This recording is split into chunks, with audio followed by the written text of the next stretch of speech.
श्री प्रमाण सागर जी महाराज की जय जय जय। मुनिवर श्री अरह सागर जी महाराज की जय जय जय।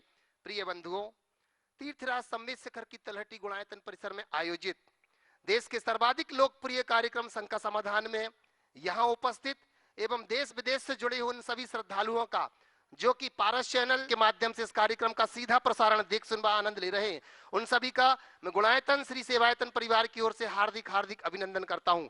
बंधुओं, यह कार्यक्रम प्रारंभ हो उसके पूर्व अपन चलते हैं पूज्य श्री के चरणों में वंदन करने के लिए, आशीर्वाद की कामना करते हुए। भो स्वामी नमोस्तु नमोस्तु नमोस्तु। बंधुओं, बड़ी प्रसन्नता है हमें, लोगों ने मन बनाया है गुणायतन से जुड़ने का।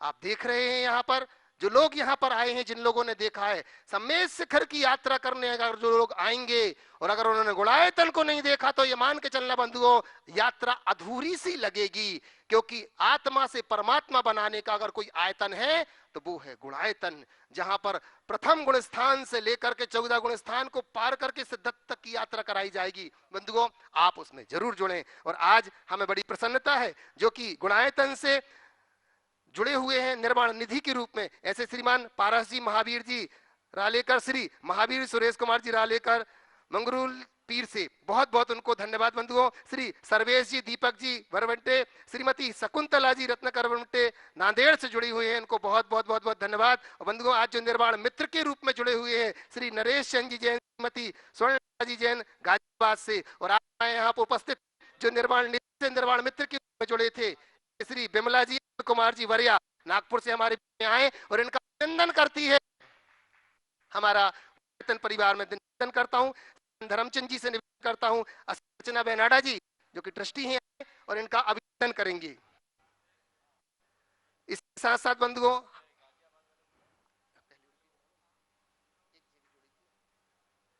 और इसी के साथ निवेदन करूंगा जो कि आज सूत्रधार के रूप में जुड़े हुए हैं बंधुओं, ऐसे श्रीमान सुनील कुमार जी जैन, विवेक कुमार जी विवेकानंदपुरी दिल्ली से, बहुत बढ़िया, धर्मपत्नी ममता जी जैन, पुत्र विशाल जी जैन, सब परिवार यहाँ पर उपस्थित बंधुओं जोरदार ताली बजाकर उनका अभिनंदन करते हैं। वो निवेदन करता हूं कि मंच के ऊपर आए, महाराज श्री के आशीर्वाद के साथ साथ हमारे गुणायतन का सम्मान स्वीकार करेंगे। बरिया जी का अभिनंदन कर रहे हैं, यहाँ से यहाँ आ जाए। धर्मचंद जी, ऐसी बेनाडा जी, अर्चना बेनाडा जी सम्मान कर रहे हैं, और इसी सम्मान के साथ साथ और संजय जी गोधा जी से निवेदन करता हूं आइएगा, अभिनंदन करेंगे श्रीमान सुनील कुमार जी विवेकानंदपुरी दिल्ली से जो हमारे बीच में है, जो नए नए आज हमारे बीच में सूत्रधार के रूप में जुड़े हैं बंधुओं, बहुत अच्छी बात है। आए धर्मपत्नी ममता जी जैन, पुत्र विशाल जी जैन, और इसी के साथ तैयार रहेंगे निर्माण मित्र के रूप में भी जुड़े हैं जो श्रीमान श्रीचंद जी, अजित कुमार जी सेठिया, नारायण कटरा सरदार शहर, बहुत अच्छा, सरदार शहर राजस्थान से, जोरदार ताली बजा करके इनका भी हम अभिनंदन करते हैं बंधुओं। आए अभिनंदन, नए सूत्रधार के रूप में आज ये जुड़े हैं, वहीं सूत्रधार के रूप में बंधुओं हमारे बीच में यहाँ पर उपस्थित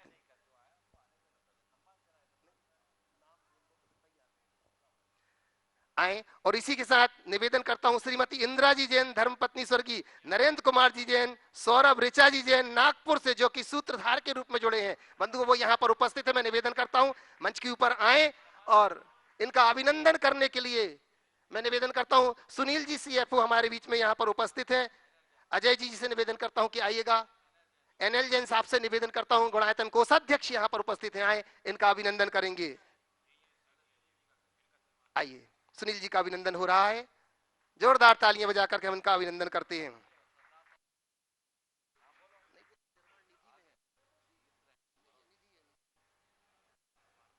और निर्माण मित्र के रूप में श्रीमान श्रीचंद जी, अजित कुमार जी सेठिया, नारायण कटरा सरदार शहर से हमारे बीच में है। मैं निवेदन करता हूं कि एक बार मंच के निकट आए और इनका अभिनंदन। अच्छा हो गया। मैं नागपुर वालों से निवेदन करता हूं, बिमला जी, अनिल कुमार जी वरिया नागपुर से, ये भी हो चुके हैं। श्रीमती इंदिरा जी जैन, धर्मपत्नी स्वर्गीय नरेंद्र कुमार जी जैन, सौरभ ऋचा जी जैन नागपुर से आ चुकी हैं, बहुत बढ़िया। इनका अभिनंदन करने के लिए मैं निवेदन कर रहा हूं, एनएल जैन साहब से निवेदन करता हूं, प्रद्युम्न जी से निवेदन करता हूं, कृपया यहां पर पहुंचे। साथ ही साथ निवेदन कर रहा हूं मैं, सिद्धार्थ जी भी यहाँ पर उपस्थित हैं, अभिनंदन करेंगे इनका, जोरदार तालियां बजा करके हम इनका अभिनंदन करते हैं। बंधुओं, सूत्रधार के रूप में ही जो जुड़े हुए हैं गुणायतन से, ऐसे निर्वाण निधि से सूत्रधार में आए हैं श्रीमती रेणु जैन, श्री केशव जी जैन महेंद्रगढ़ से, वहीं श्रीमती वीना बेन जी, धर्मपत्नी महेंद्र कुमार जी जैन, वीजल जैन अहमदाबाद से। जोरदार ताली बजा करके, जोरदार ताली बजा करके हम इनका अभिनंदन करते हैं। बंधुओं, बड़ी प्रसन्नता है, आज गणतंत्र दिवस है। इस अवसर पर बहुत लोगों ने भावना बाई, जहां तिरंगे झंडे को फहराया है, आए वहीं हम जिनके चरणों में आकर के संपूर्ण समस्याओं का समाधान हो जाता है, ऐसे पूज्य गुरुदेव के चरणों में अपन चल रहे हैं। और प्रथम प्रश्न के रूप में मैं ऑफलाइन में ही सबसे पहले निवेदन करता हूं, हमारे बीच में संजय, नीलम जी, रति जी गोधा, निवेदन करता हूं आ रहे हैं प्रथम प्रश्न के रूप में। आए बिटिया, प्रथम प्रश्न रख रही है, पहुंचे। संजय जी, नीलम जी, रति गोधा पहुंच रही बिटिया, उस तरफ आओ। प्रश्न पूछने वालों से निवेदन करूंगा कि इसी ओर से, और इसी के बाद तैयार रहेंगे श्रीमान शीतल जी जैन, हिंद मोटर, हुगली, पश्चिम बंगाल से। नमोस्तु महाराज जी। महाराज जी, आज गणतंत्र दिवस है। आज के दिन झंडा फहराया जाता है। उस झंडे में 3 रंग होते हैं और जेएनयू के झंडे में 5 रंग होते हैं। महाराज जी, तो क्या उन 5 रंगों का भी कोई मूल्य होता है, महत्व होता है हमारे धर्म में? नमोस्तु महाराज। बहुत अच्छा, बहुत अच्छा, बहुत अच्छा। पहले तो मैं तुमसे पूछूंगा, बताओ हमारे देश के झंडे में जो 3 रंग होते हैं वो किसके प्रतीक बताए गए? बोलो। नहीं मालूम। हाँ, सबसे ऊपर कौन सा रंग होता है? सबसे ऊपर नारंगी रंग होता है। और उसके बाद? उसके बाद सफेद, और उसके बाद सफेद, और उसके बाद हरा रंग होता है। तो ये किसका प्रतीक है, पता है? तेरे पापा को पता है? मैं आप लोगों से पूछना चाहता हूँ, इस सभा में कोई है जिसे अपने राष्ट्रीय ध्वज के तीनों रंग किसके प्रतीक है उसको बताएंगे? एक हाथ उठ रहा है, और कोई नहीं? 2 हाथ, 3 हाथ, देखिए बहुत बड़ी कमी है। चलिए बोलिए, आप बोलिए तो बताएं, बताना पड़ेगा तब मालूम पड़े। देखो कितनी बड़ी कमजोरी है। हम लोग जिस राष्ट्र के निवासी हैं, दो माइक दो, वहीं पे दे दो, यहीं आ जाओ, सामने आ जाओ, सामने। जिस राष्ट्र के निवासी हैं, जिसके ध्वज का बंधन करते हैं, उस राष्ट्रीय ध्वज के स्वरूप को भी हम नहीं जानते, तो ये विडंबना है ना। चलो देखता हूँ। हरा रंग सस्य श्यामला का है। हाँ, सफेद रंग शांति का प्रतीक है, और गेरुआ रंग धर्म का प्रतीक है। हाँ, बिल्कुल सही बात कहा इन्होंने। धर्म, शांति, उधर पीछे पीछे, धर्म, शांति और खुशहाली का प्रतीक, समझ गए? जो केसरिया रंग है वो शांति का, समृद्धि का प्रतीक है। सफ़ेद रंग आपके केसरिया धर्म का भी प्रतीक है। सफ़ेद रंग सात्विकता का प्रतीक है, शांति का भी प्रतीक है। और हरा रंग खुशहाली का प्रतीक है। शस्य श्यामला, हम धरती को बनाए रखे, इसका प्रतीक है। और उसके बीच में जो चक्र है वह चक्र प्रगति का प्रतीक है, और उसके 24 आरे हमारे काल चक्र का द्योतक है। तो हम प्रगतिशील पथ पर चलने वाले लोग हैं, और उसके ही प्रतीक स्वरूप ये राष्ट्रीय ध्वज है। सब लोगों को इसका ध्यान तो रखना ही चाहिए, और ध्यान नहीं, हृदय में रखना चाहिए, ताकि कभी आपको आपके राष्ट्र की बात करने का अवसर आए तो कम से कम आप उसके ध्वजा को ध्यान में रखें, उसका सम्मान कर सके। इस बिटिया ने जो पूछा है कि जैन झंडे में 5 रंग होते हैं, उसका क्या कारण? ये 5 रंग हमारे पंच परमेष्टि के प्रतीक है। अरहंत, सिद्ध, आचार्य, उपाध्याय, साधु, इनके जो 5 रंग हैं, वे ही 5 रंग हमारे ध्वजा में होते हैं, और बीच में स्वस्तिक का एक चिन्ह होता है। ये क्यों होता है? अरहंत भगवान का प्रतीक है सफेद रंग, सिद्ध भगवान का प्रतीक है उगते हुए सूरज जैसा लाल रंग, आचार्य परमेष्टि के लिए है पीला रंग, उपाध्याय परमेष्टि के लिए है नीला रंग, और साधु परमेष्टि के लिए हरित श्याम यानी काला रंग, कहीं कहीं उसको हरा रंग ले लेते हैं। शशि धवला अरहंता सिद्धा अरुणा आय रिया पीदा मरगज भाव उझाया साहू सामा मुने अब्बा। ये हमारे पंच परमेष्टि के 5 रंग हैं, अर्थात सफेद, लाल, पीला, नीला और काला। मूल वर्ण भी 5 हैं। इन ध्वज में सृष्टि में जितने भी तत्व हैं उनमें इन 5 रंगों में से ही किसी एक रंग की मूल प्रॉपर्टी है। तो जितने जगत के परमाणु हैं उनमें इन 5 वर्णों में से ही कोई एक वर्ण होगा। तो हमने अपनी ध्वजा में इन 5 वर्णों को स्थापित किया, इसका मतलब सृष्टि के समस्त तत्वों को उसमें समाहित कर लिया।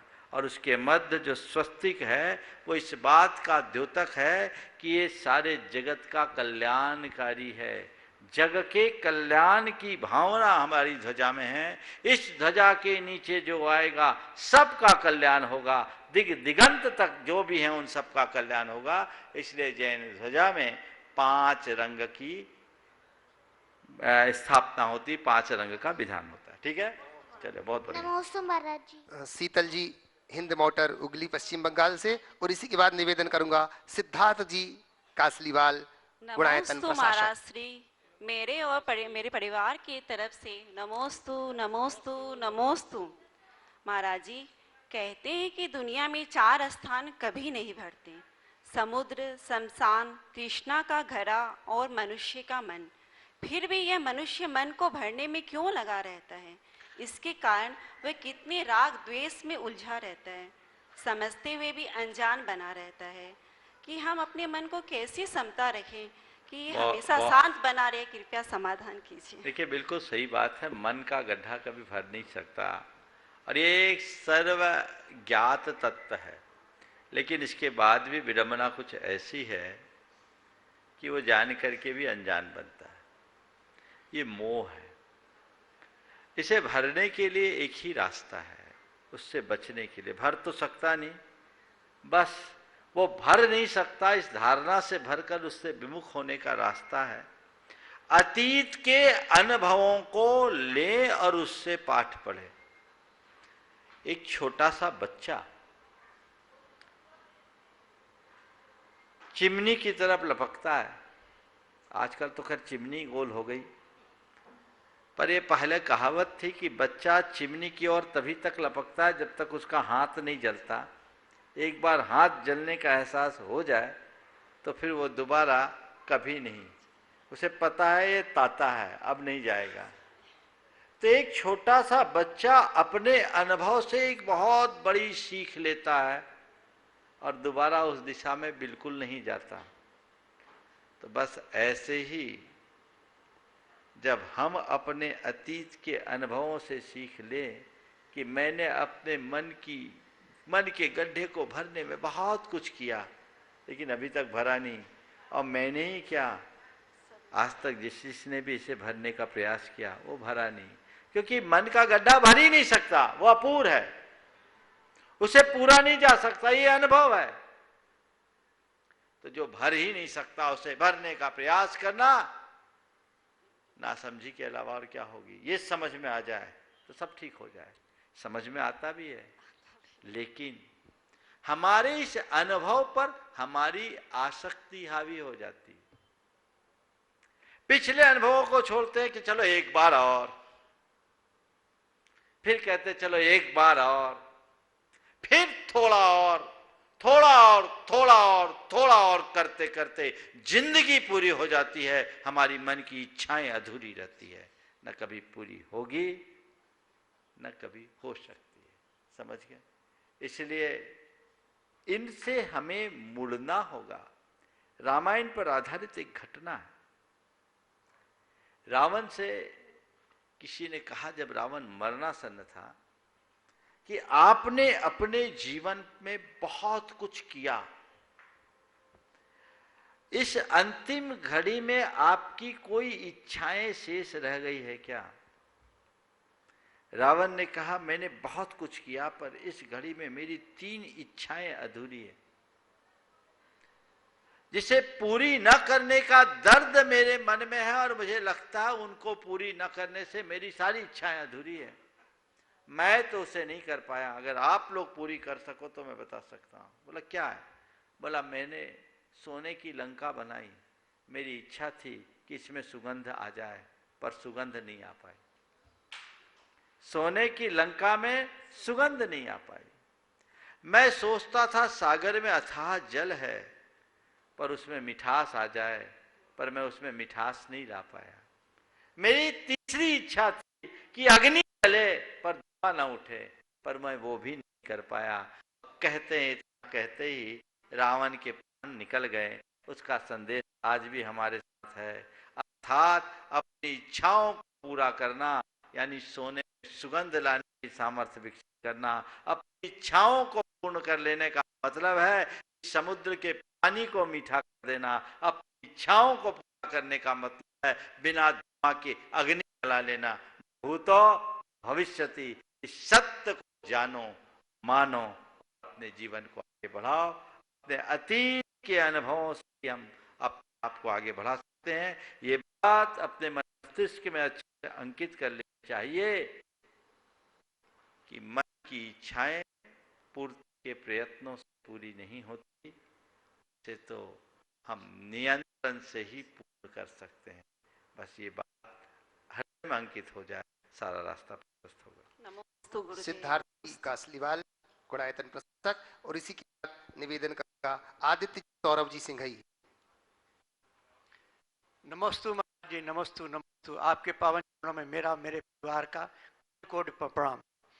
महाराज ये प्रश्न मेरी बेटी का है, शिखा बागली बाराबंकी से। उसका प्रश्न ये है कि महाराज जी हम लोग हर दैनिक क्रियाओं में कोई न कोई गलती अवश्य करते हैं। कुछ गलतियां तो अनजान में होती हैं, कुछ गलतियां जानबूझ के होती हैं। तो जो जानबूझ गलतियां कर रहे हैं उनका कैसे समाधान करें, प्रायश्चित के लिए कैसे सुधार करें? नमस्ते। अनजाने में होने वाली गलती का नाम अतिचार है और जानबूझ करके की गलती का नाम अनाचार है। अतिचार की शुद्धि आसानी से होती है, अनाचार की शुद्धि बहुत कठिन होती है। तो अतिचार नहीं, अतिचार हो शुद्धि करे, अनाचार से बचे। अगर जानबूझ करके एक गलती हुई है तो गुरुओं से जाकर प्रायश्चित दें और दोबारा उसकी पुनरावृत्ति न करने के लिए संकल्पित। नमस्ते। आदित्य सौरभ सिंह, और इसी के बाद तैयार रहिए अलका जी, रूपेश जी, पूज्य सागर जी महाराज के परिजन। महाराज श्री को 3 बार नमोस्तु नमोस्तु नमोस्तु। महाराज श्री आज हम वंदना करने गए थे। हमने जब टोको में अर्घ चढ़ाए तो अर्घ के नीचे लिखा था अगर भाव सही वंदना करेंगे तो इतने करोड़ उपवासों का फल मिलेगा। हम जानते हैं कि 20 तीर्थंकर यही पवित्र भूमि से मोक्ष गए, पर हर अलग अलग टोकों की अलग अलग संख्या थी उपवास के फल की। ऐसा क्यों है? बिल्कुल सही है। ये पर्वत महान पवित्र पर्वत है। पवित्र पर्वत की वंदना में हमारे द्वारा एक बहुत बड़ी तपस्या होती है। तपस्या के निमित्त से हमें उसका फल मिलता है। आपने पूछा अलग अलग टोकों में अलग अलग उपवास के फल क्यों? तो जिस टोक से जितने अधिक मुनिराज मोक्ष गए, वहां जितनी अधिक ऊर्जा होगी, उस ऊर्जा के प्रताप से हमारे भीतर की शुद्धि में उतना अंतर आता है और उस हिसाब से उपवास का फल मिलता है, ऐसा समझ। नमोस्तु महाराज। रूपेश जी, वीर सागर जी महाराज के, वीर सागर जी महाराज के पूजन, और इसी के बाद निवेदन करेगा सन्मत नागपुर जैन मिलन परिवार। नमोस्तु महर्षि, नमोस्तु महर्षि। महाराज श्री, ऐसा बोला जाता है कि माता का ऋण कभी नहीं चुकाया जा सकता, और संकट समाधान में हमेशा पूछा जाता है कि हम माँ का कैसे वृद्धावस्था में उनका ध्यान रखा जाए। लेकिन महाराज श्री, इसका एस्पेक्ट भी हो सकता है। एक माता अपने सारे बच्चों को गर्भावस्था से लेकर प्रसव वेदना और पालन पोषण समान परिस्थितियों में करती है, लेकिन बाद में कुछ समय पश्चात जब बच्चे बड़े हो जाते हैं तो कुछ समय पश्चात ऐसी विपरीत परिस्थितियां बन जाती है कि माता केवल एक बच्चे के गॉड मदर बन जाती है। सारे बच्चों की मदर क्यों नहीं बन पाती, और इसमें वो माँ का पाप कर्म का होता है कि उन बच्चों के पाप कर्म का होता है? देखिए, तो कहता हूँ माँ माँ है। बच्चों को ये दिमाग नहीं लगाना चाहिए कि मेरी माँ मुझ पर ध्यान दे रही है या नहीं दे रही। मेरी माँ ने मुझे जन्म देकर पाल पोस कर बड़ा कर दिया, पैरों पर खड़ा कर दिया, यही मेरे लिए बहुत कुछ है। एक बात और मैं सबसे कहूँगा जो सबको ध्यान रखना चाहिए, बड़ों की कृपा पर छोटों का अधिकार नहीं होता, वह उनकी करुणा है। बड़ों की कृपा पर छोटों का अधिकार नहीं होता, वह उनकी करुणा है। और कृपा को अधिकार मानना धूर्तता की पहचान है। अभी माँ बाप अगर ऐसा लगे कि इसको ज्यादा इसको कम, हमें खुश रहना चाहिए। वो उसकी पात्रता, उसकी योग्यता, उनका अपना दृष्टिकोण। मुझे जो दे दिया, मैं जिस लायक था उनसे वो मुझे मिल गया, क्या कम है? मैं क्यों मानूं? यही बात तो सब जगह लागू होती है। गुरु के साथ भी शिष्यों के साथ हो सकता है। एक गुरु के अनेक शिष्य हैं, पर क्या गुरु सबको ऐसा ही देखे? ये नहीं सोचना चाहिए। भाई मैं तो एक बात कहता हूं, झरना से पानी झरता है, पर कोई कटोरा लेके जाएगा उसको कटोरे ही भर मिलेगा, और कनस्तर लेकर जाएगा तो उसको कनस्तर मिलेगा, और कोई टंकी लेकर जाएगा तो टंकी भरेगा। इसमें झरने का पक्षपात है? हमारी योग्यता जैसी होगी साम आपो आप बरसेगी। इसलिए बड़ों ने हमें क्या नहीं दिया ये मत देखो, औरों को क्या दिया ये भी मत देखो, सदैव ये देखो मुझे क्या मिला, वो मेरे लिए पर्याप्त है। जन्म दिया, जीवन दिया, संस्कार दिया, पैरों पर खड़ा कर दिया, क्या ये कम है? एक बात बताता हूं, परिवार में 3 भाई, बड़ा सबसे प्रतिभावान समर्थ है, और परिवार के विस्तार में उसका योगदान। छोटा भी ठीक ठाक था, बीच वाला कमजोर था, और पिताजी थे नहीं, माँ का ध्यान बीच वाले पर ज्यादा था। वो हर बात में बीच वाले का ख्याल रखती थी।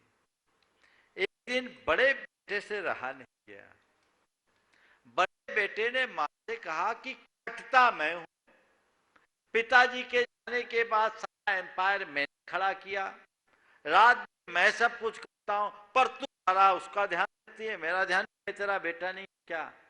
बेटा तू मेरा सबसे पहला बेटा है, बड़ा बेटा है, तेरा स्थान मेरे हृदय में ऐसो है। मानी तुझे तकलीफ होती होगी, पर मैं ये सोचती हूँ तो समर्थ है, तेरे पास कुछ नहीं होगा तो भी तू सब कुछ कर लेगा। एक कमजोर है, सहारा तो कमजोर को देना चाहिए, इसलिए मैं उसे देती। बेटे की हाथ गई, उसने कहा माँ तुम्हारी इस दृष्टि को मैं समझ नहीं पाया। कई बार जिसमें हमें पक्षपात दिखता है, उस पक्षपात के पीछे भी कोई रहस्य छिपा होता है।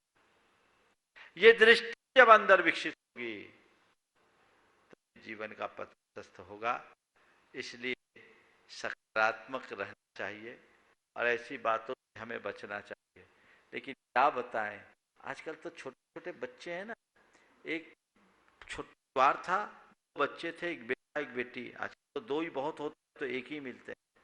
और उसने बेटे ने शिकायत किया, हमारे पापा मम्मी मेरी बहन को जितना प्यार करते मुझे नहीं करते। बहुत कंपटीशन की भावना कंपेयर करते एक दूसरे के साथ, ये जब बचपन भर जाती है तो फिर आगे चल करके वो बड़ा विकृत रूप ले लेती है। ये तो एक पक्ष हुआ। मैं कहूँगा माँ बाप को भी चाहिए अपना परिवार ऐसा रखे कि हर हृदय में प्रसन्नता हो। हमारे आचार्य के गुण में एक गुण है, आचार्य संघ के नायक होते हैं, एक गुण है संघर्ष संतुष्टिकरण, पूरे संघ को संतुष्ट कर दे। हर शिष्य को यह आभास हो कि मेरे गुरु मुझे ही सबसे ज्यादा चाहते हैं। हर माँ बाप में ऐसी कुशलता होनी चाहिए कि उसका हर बेटा हर बहू ये सोचे ये सबसे ज्यादा हमें ही चाहते, तो मामला अलग हो जाएगा और फिर घर परिवार किसी भी प्रकार से बिखराव नहीं पाए। परिवार नागपुर से, जैन मिलन परिवार से और तैयार रहेंगे। निवेदन करता हूं डॉक्टर प्रद्युम्न जी, दिल्ली। महाराज जी के चरणों में त्रिवार नमोस्तु नमोस्तु नमोस्तु। अरे सागर महाराज जी के चरणों में त्रिवार नमोस्तु नमोस्तु नमोस्तु। महाराज जी, मैं जैन मिलन परिवार नागपुर से आपसे प्रश्न पूछना चाहता हूँ, थोड़ी अपनी शंका का समाधान। कि महाराज जी, वंदना करते जाते समय हम लोग जब टोंकों पे पहुंचते हैं तो हर टोंक का एक अलग अलग नाम देखते हैं। जैसे पार्श्वनाथ भगवान का स्वर्ण भद्रकूट नाम है, चंद्रप्रभु भगवान की टोंक का ललित कूट नाम है। हर टोंक का एक अलग अलग नाम क्यों है, और तीर्थंकरों के नाम के साथ में इनका क्या सामंजस्य है? एक ये शंका है मेरी। देखिए, टोकों के नाम की कोई वजह नहीं, इसे कहते रूढ़ी नाम, परंपरा से चला आ रहा है सो चला आ रहा है, समझ गए? रूढ़ी नाम का मतलब रूढ़ीवाद नहीं, रूढ़ियों से चला आ रहा है, निरंतर चला आ रहा है, चला आ रहा है। अब ये नाम क्यों है सो है। कोई भी नाम देते तो हम कहते तीर्थंकरों के पूर्व जन्म से इनका कोई संबंध नहीं दिखता, ये चला आ रहा है सो चला आ रहा है। नमोस्तु महाराज जी, एक निवेदन आपसे। आज सभी बच्चों के साथ में, और भुसावल से एक परिवार आया है, हम लोग नागपुर परिवार और भुसावल वाले परिवार थीम पार्क देखने गए थे। थीम पार्क का कुछ ट्रेलर हमें पता चला कि है, अगर वो हमें लोगों को दिखने मिल जाए तो बच्चों का एक इंटरेस्ट बन जाएगा उस थीम पार्क के लिए। प्रतीक्षा करो, कार्यक्रम के बाद देखेंगे। धन्यवाद। नमोस्तु महाराज जी, नमोस्तु महाराज जी, नमोस्तु। डॉक्टर प्रद्युम्न जी, और इसी के बाद निवेदन करूंगा सुनील जी, CFO गुणायतन। नमोस्तु महाराज श्री।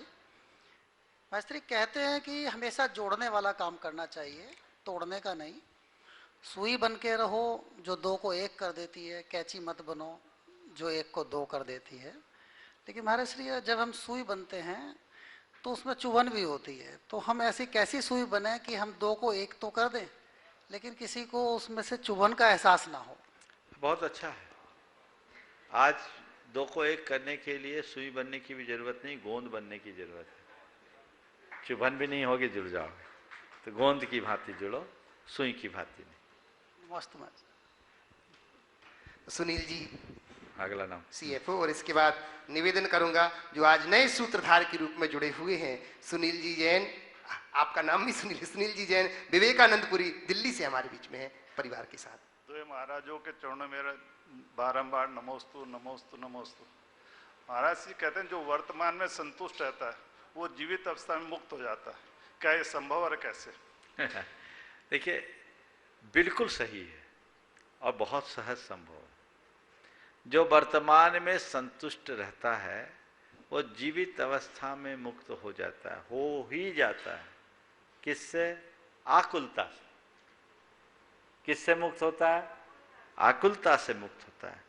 जब तक तुम्हारे हृदय में संतोष है कभी आकुलता नहीं, जब असंतोष है तो आकुलता है। इसलिए वर्तमान में संतुष्ट रहो, निराकुलता का आनंद लो, यही मुक्ति है। नमोस्तु महाराज, नमोस्तु नमोस्तु। सुनील जी, विवेकानंदपुरी, दिल्ली से धर्मपत्नी ममता जी, पुत्र विशाल जी एक साथ जो आज नए सूत्रधार के रूप में जुड़े हुए हैं। और इसके बाद निवेदन करूंगा NL जैन साहब जो कि गुणायतन के कोषाध्यक्ष हैं। महाराज जी को नमोस्तु नमोस्तु नमोस्तु। महाराज जी, एक थोड़ी सी अलग सी शंका है मेरे दिल में। जब भी एक व्यापार के अंदर कोई पैसे मांगने आता है तो क्या उस पे एक भरोसा कैसे किया जा सके कि वो पैसे हमारे को उस टाइम पे वापस देगा नहीं देगा? बहुत अच्छा। देखिए, कुछ नीतियां हैं, उन नीतियों को अपना करके आप चले तो इसमें काफी कुछ नियंत्रण किया जा सकता है। सबसे पहले ये देखिए कि जो पैसा मांगने वाला आया है वो किस लिए पैसा ले रहा है, उसकी पोजीशन क्या है। अगर सामान्य स्थिति है और फिर पैसा लेने आया है, बाजार में उसकी रेपुटेशन ठीक है, कारोबार अच्छा है तो आप उसको पैसा दे सकते हैं। लेकिन अगर आपको ये लगता है कि ये आदमी क्षमता से बड़ा कारोबार कर रहा है, ओवर एस्टिमेटेड है, ऑलरेडी कर्ज से लदा हुआ है, ब्याज चुकाने के लिए कर्ज लेने आया है, तो ऐसे आदमी को भूल करके भी पैसा मत देना। ये डूबती हुई नाव में सवारी है, वो खुद डूबेगा, तुम्हें डुबा देगा। अगर कभी इसको देना भी हो तो ये मान कर दो कि मैं खैरात दे रहा हूं, आ गया तो मेरा भाग, नहीं आया तो कोई बात नहीं। एक बात, ये तो व्यापारिक लेन देन की बात कर रहा हूं। कोई व्यक्ति विपत्ति का मारा है,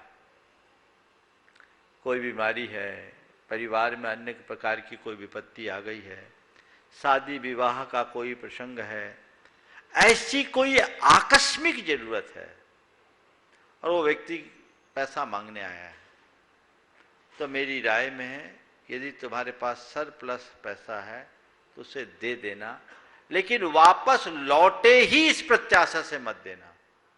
तुम ये देना, ये सोच कर देना कि मैं मानवीय भावना से प्रेरित होकर सामने वाले को सहयोग दे रहा हूं। व्यक्त मत करना, अंदर रखना, नहीं तो फिर तो आएगा ही नहीं।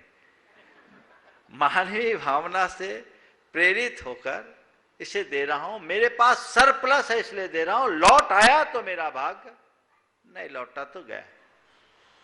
इतनी उदारता है तो किसी को उधार देना, नहीं तो अपना पैसा अपने पास सलामत रखना।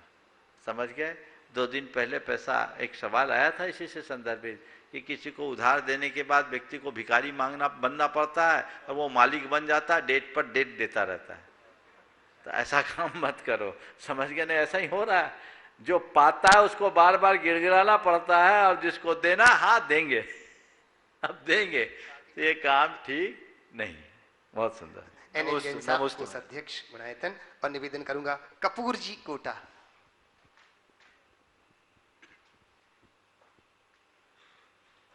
सादर वंदन, सादर नमन, नमोस्तु महाराश्री।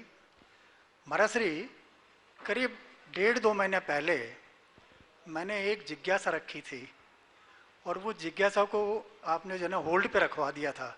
अच्छा। उसके बाद में मैं जयपुर चला गया तो मेरे को याद नहीं कि शायद कभी जो है ना उसका वापस जो है जवाब दिया गया था क्या। मेरी जिज्ञासा थी कि तिलक कैसे लगाते हैं और तिलक की जो है ना इसका पहले प्रारूप क्या था और कब से ये शुरुआत हुआ था, ऐसे कुछ। देखिए, तिलक टीके हमारी संस्कृति के बड़े प्राचीन प्रतीक है। इसे भिन्न निमित्तों और विभिन्न अवसरों में अलग अलग तरीके से लगाया जाता है। मैं इसे धार्मिक दृष्टि से, सामाजिक दृष्टि से, सांस्कृतिक दृष्टि से, तीनों अर्थ में आप सबके बीच रखता हूँ। धार्मिक रूप में तिलक जो है मुख्य रूप से हमारे आज्ञा चक्र पर लगाया जाता है। चंदन का टीका, ये चंदन का टीका हमारी सुख समृद्धि का प्रतीक है, शांति का प्रतीक है। इससे हमारा आज्ञा चक्र नियंत्रित रहता है, तो जिससे व्यक्ति की बुद्धि और प्रवृत्ति नियंत्रित हो सकती है। ये एक टीका का रूप है। फिर त्रिपुंड भी लगाया जाने लगा। फिर एक जो है आपके जाकर के त्रिशूल के आकार पर भी तिलक लगाया जाने लगा। ये टीका में भी गोल टीका भी, उसी का सीधा ज्योति जैसा तिलक भी लगाया जाने लगा। ये एक टीका मुख्य रूप से धार्मिकता का द्योतक है। चंदन का तिलक मूल रूप से धार्मिक भावना में लगाया जाने लगा। फिर किसी के अभिवादन के रूप में तिलक का प्रयोग किया गया, जिसमें मुख्य रूप से रोली का तिलक लगाया जाता है। रोली का जो वर्ण है, लाल वर्ण, विजय, उल्लास, उत्साह का द्योतक है और वो सकारात्मकता को प्रकट करता है और व्यक्ति के तेजस्वी और प्रभावी होने का द्योतक बनता है।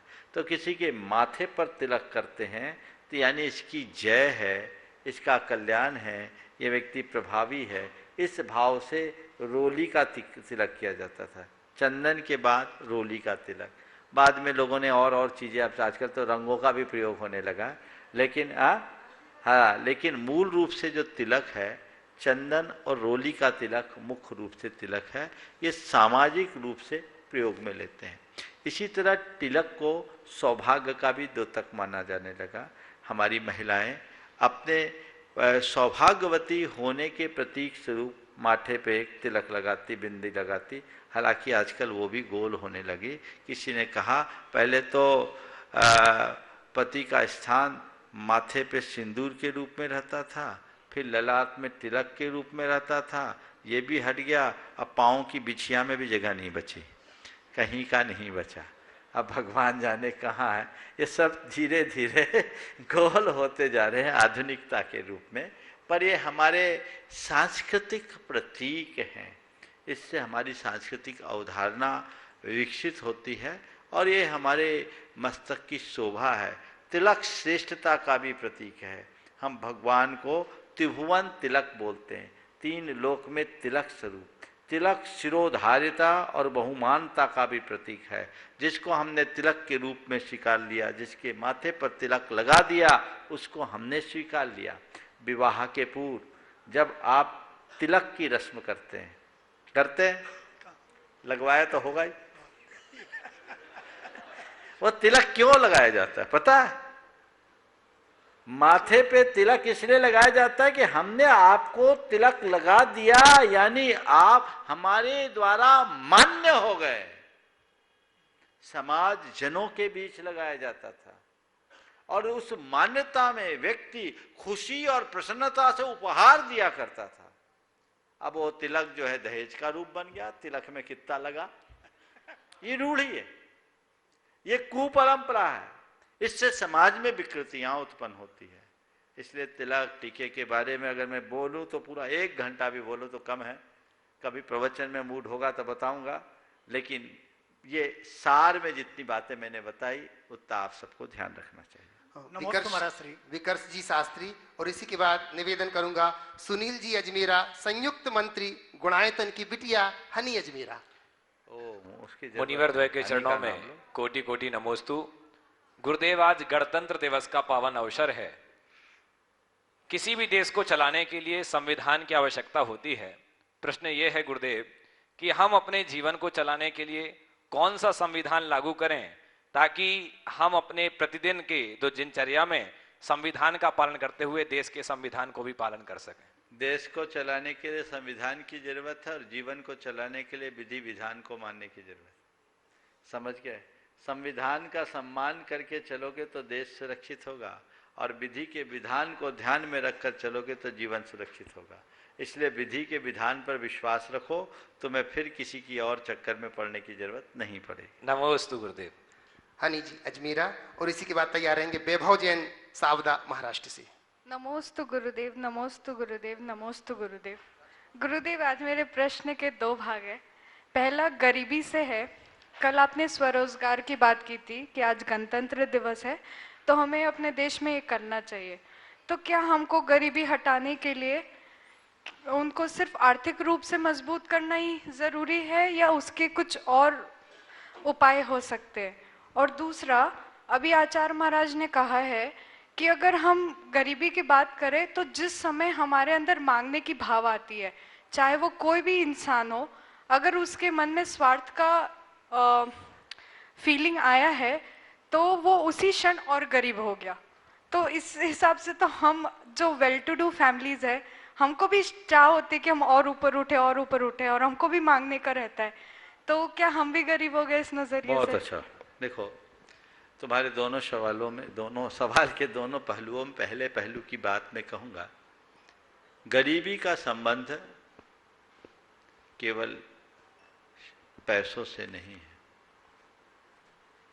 गरीबों का संबंध विचारों से भी है। व्यक्ति पैसे में चाहे जैसा हो, विचारों में समृद्ध होना चाहिए।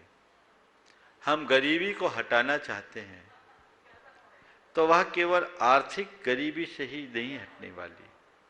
जब तक हम सबको वैचारिक स्तर पर प्रौढ़ और परिष्कृत नहीं करते तब तक सच्चे अर्थों में गरीबी कहीं भी जाने वाली नहीं है। मन समृद्ध होना चाहिए, विचार हो, संस्कार हो, व्यवहार हो, बौद्धिक स्तर पर भी हम व्यक्ति को मजबूत बनाएं, तब गरीबी मिटती है। किसी को धन दे करके अमीर बनाया जा सकता है, पर धन देकर किसी व्यक्ति को समृद्ध नहीं बनाया जा सकता। समृद्धि का अर्थ केवल संपन्नता से नहीं है, समृद्धि का अर्थ जीवन के सर्वांगीण विकास से है। हमें उस तरफ भी ध्यान देना चाहिए। आचार्य महाराज ने जो गरीबी के अर्थ में कहा कि मांगने वाला गरीब है, बिल्कुल सही है। मैं तो एक सवाल पूछता हूं, उससे पहले एक वाक्य कहता हूं। गरीब वो नहीं जिसके पास कम पैसे हों, गरीब वह नहीं जिसके पास कम पैसे हो, अपितु वह है जिसे पैसे कम प्रतीत होते हो। समझ गए? फिर से दोहराऊं, गरीब वह नहीं जिसके पास कम पैसे हों, अपितु वह है जिसे पैसे कम लग रहे हों, कम प्रतीत हो रहे हैं। अरे मेरे पास कम है, इस कमी का एहसास ही गरीबी है।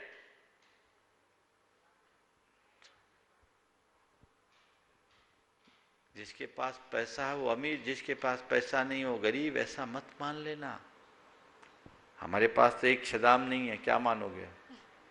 बोलो, हाँ? अमीर मानोगे गरीब मानोगे? हाँ? मैं तुम्हारे अमीरी और गरीबी से भी ऊपर हूं, समझ गए? तो गरीब वह नहीं जिसके पास कम पैसे हों, अपितु वह है जिसे पैसे कम लगते हों, कम दिखते हों, कम प्रतीत होते हों। ये बताओ, भूखा कौन?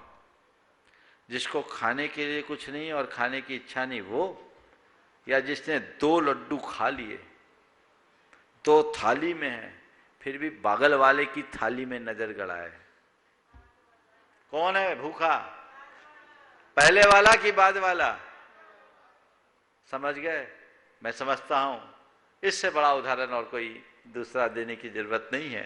तो बस अपनी लड्डू खा लिए, पर्याप्त हो, अपनी थाली तक देखो, कम से कम दूसरे की थाली में नजर गड़ाने की आदत से बचो, नहीं तो जिंदगी भर भूखे ही बने रहोगे। गरीबी से अमीरी की ओर बढ़ने का यही एकमात्र रास्ता है। वैभव जी शावदा महाराष्ट्र से।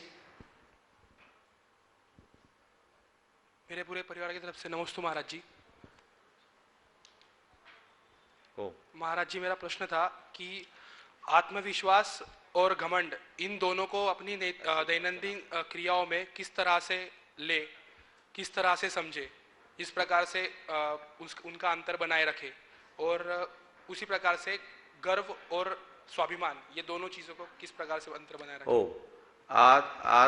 आत्मविश्वास और अभिमान और गर्व और स्वाभिमान की भेद रेखा जानना चाहते हैं। देखिए, आत्मविश्वास एक बहुत अच्छा गुण है, अभिमान हमारी बहुत बड़ी कमजोरी है। पर हमें समझना है कि आत्मविश्वास है क्या। कई बार लोग अपने अभिमान को ही आत्मविश्वासी होने के प्रमाण के रूप में देखते हैं, जो मेरी नजर में कतई ठीक नहीं। आत्मविश्वास का मतलब है अपनी क्षमताओं पर भरोसा रखना, परमुखापेक्षिता और परावलंबिता से बचना, अपने उम्मीदों को साकार करने का जज्बा रखना। समझ गए? यह आत्मविश्वास है। मैं ये कर सकता हूं, मैं कैपेबल हूं, यह है आत्मविश्वास। पर मैं ही कैपेबल हूं, यह है अभिमान। मेरे अलावा कोई नहीं कर सकता, यह है अभिमान। समझ गए? तो अभिमान से बचना और आत्मविश्वास से भरना। और दूसरा सवाल पूछा, गर्व और स्वाभिमान में अंतर क्या है? बड़ा बारीक अंतर है। दूसरों से सम्मान की चाह रखना अभिमान या गर्व है, उसकी भी कई श्रेणियां हैं। दूसरों से सम्मान की चाह रखना अभिमान है, और खुद की गरिमा को बनाए रखने का भाव रखना स्वाभिमान है। जब तक तुम्हारे हृदय में यह भाव है कि सामने वाला मुझे मान दे, समझ लेना वो अभिमान है। इसकी श्रेणी है। मेरी योग्यता के अनुरूप मान दे, योग्यता से ज्यादा मान की अपेक्षा, और अपने को ही सब कुछ मानना और किसी को कुछ मानना नहीं। ये तीन भाई हैं अभिमान के।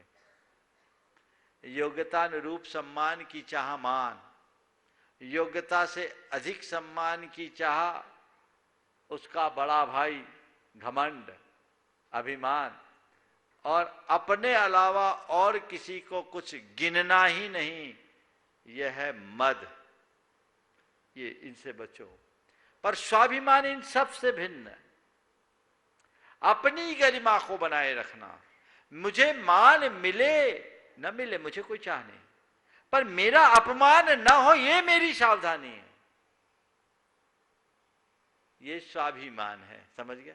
चलिए। एक छोटा सा बेटा महाराज श्री कोलकाता से अनंत वर्षा जी शरद जी, जो कि अपनी गुल्लक गुणायतन के लिए समर्पित करने के लिए आया है। मैं चाहूंगा कि यहाँ उपस्थित और देश विदेश से जो लोग देख रहे हैं, इस छोटे से बेटे के जिसने अपना सर्वस्व दान दे दिया, जो जोड़ा था वो सब कुछ उसने दान दे दिया। हमारे कोषाध्यक्ष जी से निवेदन करूंगा, ये कोष का काम तो आपका ही है, उस बेटे को आशीर्वाद देने के लिए जरूर पहुंचेंगे। मैं निवेदन करता हूँ हमारे एनएल जैन साहब, बेटा इधर आ जाओ। वहीं चले जाओ। वहीं सर्वस्व दान दिया है इसने अपना। बहुत सुंदर। एनएल जैन साहब इस बेटे के इस दान के लिए, उसकी त्याग की भावना के लिए सम्मान कर रहे हैं। आप लोग जरूर तालियां बजाइए। ठीक, चलिए सवाल है। और नमस्ते, मेरी बेटी आपसे एक प्रश्न पूछना चाहती है। बोलो। नमस्ते महाराज जी, हम लोग तो इतने सारे कपड़े पहन लेते हैं, लेकिन हम लोग को ठंड लग जाती है, लेकिन आपको क्यों? आपको तो ठंड नहीं लगती। हाँ, क्यों? आप भी जब माता जी बनोगी तो नहीं लगेगी। समझ गया? चलो। नमस्ते महाराज जी। महाराज श्री ऑनलाइन प्रश्न के माध्यम से हीरा जी बड़जात्या हजारीबाग से नमोस्तु निवेदित करते हुए कह रहे हैं कि किसी ने क्या खूब कहा है कि समय आपके पास है, चाहे जीवन को सोने में बना लो। समय आपके पास, चाहे जीवन को सोना बना लो। समय आपके पास, चाहे जीवन को सोने में गुजार दो। तो मेरी शंका यह है महाराज श्री कि आधे से ज्यादा जीवन सोने में, खाने पीने में बीत गया। अब बचा हुआ जीवन को सोना कैसे बनाए? कृपया समाधान करें। बस सोना छोड़ दो तो सोना बन जाएगा, और सोते रहोगे तो खो दोगे। आगे। महाराज श्री प्रवीण जी सिंघई गढ़ाकोटा से नमोस्तु निवेदित करते हुए कह रहे हैं कि कहा गया है कि बदला लेने का आनंद तो एक दिन का होता है, किंतु क्षमा करने का गौरव सदा स्थिर रहता है। तो हे गुरुवर, हम अपने अहंकार से मुक्त होकर के किसी को सच्चे मायने में क्षमा कर सकें, कृपया मार्गदर्शन। दिल बड़ा कर लो, क्षमा करने का भाव अपने आप होगा। आत्मीयता के संबंध बना लो, क्षमा करने का भाव अपने आप होगा। हमारे अंदर का जो अहंकार है वो हमारे चित्त को संकीर्ण बना देता है। उसकी वजह से हमारे भीतर वैर, विरोध, प्रतिशोध की ग्रंथियां बन जाती है, और वो हमारे जीवन को बिगाड़ देती है। इसलिए अपने हृदय को बड़ा करें। शुभम जैन बड़ौत बागपत से नमोस्तु निवेदित करती हुए कह रहे हैं महाराज श्री, किसी ने खूब कहा है कि जीवन में जो सबक खाली पेट, खाली जेब और बुरा वक्त सिखाता है, वह सबक दुनिया का कोई भी शिक्षक नहीं सिखाता। तो महाराज श्री मेरी शंका यह है कि जीवन में ऐसा बुरा वक्त कभी ना आए कि खाली पेट व खाली जेब रहना पड़े। इसके लिए प्रत्येक व्यक्ति को क्या करना चाहिए? कृपया समाधान करें। बहुत अच्छा वाक्य है। खाली पेट, खाली जेब और बुरा वक्त हमें वह सिखाता है जो दुनिया में कोई नहीं सिखा सकता है। इसके लिए हम क्या करें कि ऐसा कभी कोई बुरा वक्त ही ना आए कि हमें खाली पेट और खाली जेब होकर के जी ना पाए। मैं इसके लिए एक ही बात कहता हूँ, अच्छे वक्त में अपनी जेब का सदुपयोग करो, और अच्छे वक्त में अपने पेट की सुरक्षा का ध्यान रखो, तो बुरा वक्त कभी आएगा ही नहीं। बुरा वक्त कब आता है? जब जेब का आप सही उपयोग नहीं करते, बुरा वक्त आ जाता है। संपन्नता के जिनों में जो संभले रहे और उदारता के साथ जिए, उनके जीवन में प्रायः अभाव या बुरा वक्त नहीं आता। इसी तरह जो जीभ को देखकर नहीं, पेट को देखकर खाना शुरू करे और समय समय पर उपलब्ध रहने पर भी थोड़ा पेट खाली रखने का अभ्यास बनाए रखे, तो कभी खाली पेट रहने का मौका नहीं आता। आयुर्वेद में ऐसा कहा गया है कि अजीर्ण हो जाए तो लंघन करो, पर अजीर्ण कब होता? जब ज्यादा खाते हो। तो पहले ज्यादा खाओ, फिर खाने लायक ही नहीं बचो, तो गड़बड़ होता है ना। आज मैं जब जंगल गया तो वहां एक गाय थी, तो कुछ खा नहीं रही थी। तो जो गाय का वहां सेवक था, उसने बोला इसको आफरा हो गया। बोली आफरा क्या होता है जानवरों को? बोला महाराज इसने कल ज्यादा खा लिया। आफरा तो ज्यादा खा लिया, तो ज्यादा खा लिया तो आज खाने लायक नहीं बचे। समझ गए ना? तो ये सबके लिए लागू होता है। सही वक्त पर सही वक्त पर गायों का, अपने पेट का ख्याल रखोगे तो कभी खाली पेट होने की जरूरत ही नहीं पड़ेगी। इसलिए जब मिले तो भी थोड़ा खाली रखो, और जब जेब भरी हो तब जेब से कुछ उलीचने का अभ्यास कर लो। अपने जेब का धन उनके जेब में डालने लगो जिनका जेब खाली है, तो हर व्यक्ति के हृदय में तुम्हारा राज होगा और तुम्हारे सामने कभी बुरा वक्त नहीं आ सकेगा। नितिन जैन बिनौली से नमोस्तु निवेदित करते कह रहे महाराज श्री, क्या खूब कहा गया है कि पत्थर हमेशा हथौड़े की आखिरी चोट से ही टूटता है। इसका मतलब ये नहीं कि बाकी सब चोटें बेकार हैं। इसलिए निरंतर प्रयास जारी रखो, क्योंकि सफलता निरंतर प्रयासों का ही परिणाम है। तो महाराज श्री मेरी शंका यह है कि हम अपने अंदर ऐसी हिम्मत कैसे जगाएं कि हम सफलता मिलने तक प्रयास जारी रख सकें। कृपया समाधान। बस पत्थर के उदाहरण को हमेशा याद रखो कि हम हर घन से एक बात सदैव ध्यान रखो, पत्थर तोड़ने वाला इस बात का ध्यान रखता है, वो अपने हर प्रहार में यही सोचता है कि पत्थर टूट रहा है, टूट रहा है, टूट रहा है। उसके इसी अनुभव और एहसास का परिणाम है कि उसका उत्साह बना रहता है और उसके अंतिम प्रहार में पत्थर टूट जाता है। इसी तरह जब किसी लक्ष्य को लेकर आगे बढ़े तो ये मत देखो कि मैं लक्ष्य तक नहीं पहुंच रहा हूं, अपितु ये एहसास करो मेरा हर कदम मुझे मेरे लक्ष्य के निकट ला रहा है, मेरा हर कदम मुझे मेरे लक्ष्य के निकट ला रहा है। मैं एक एक कदम चल करके ही अपने मंजिल तक पहुंचूंगा। मुझे बस चलना है, चलना है, चलना है। चरे वेती चरे वेती चरे वेती के सूत्र को जो आत्मसात करके चलते हैं उन्हें कहीं कठिनाई नहीं होती। गुणमाला काला हैदराबाद से नमोस्त निवेदित करती हुई कह रहे हैं गुरुदेव, गुरुवर शब्दों के दांत नहीं होते पर काटते हैं तो गहरे घाव हो जाते हैं। किन्हीं शब्दों के घाव इतने गहन होते हैं कि मरते दम तक नहीं भरते। ऐसा घाव से कैसे बचें? कृपया हमें संबोधन। शब्दों के दांत नहीं होते पर शब्दों के घाव बहुत होते हैं। बिल्कुल सही है। ऐसा कहा जाता है कि शस्त्र के आघात से भी बड़ा शब्दों का आघात होता है। तो हमारे शब्दों से किसी को घाव न बने उसके लिए हम क्या करें? अपनी वाणी में लोच रखें, मृदुता रखें, मधुरता रखें। 4 प्रकार के शब्दों के प्रयोग से बचे। नंबर 1, आदेश परक वचन न बोले। ऑर्डर, ये करो वो करो, चुपता है। आदेश की जगह अनुरोध, ऑर्डर की जगह रिक्वेस्ट। ये ध्यान रखें, चाहे वो आपका स्टाफ भी क्यों ना हो, उसे आप ऑर्डर की जगह अगर अनुरोध की शब्दों में प्रयोग करोगे तो उसके जीवन में बहुत बड़ा बदलाव आएगा। नंबर 1। दूसरी बात, आरोप की भाषा से बचे। आरोप परक वचन न करें। ऐसा नहीं जिससे सामने वाले पर कोई चार्ज लगा, उससे बचे। आरोप लगाने की आदत से बचे। तीसरी बात, अपमान सूचक वचनों का प्रयोग न करें। जिससे सामने वाले के मन को चोट लगे, वो अपमानित महसूस करे।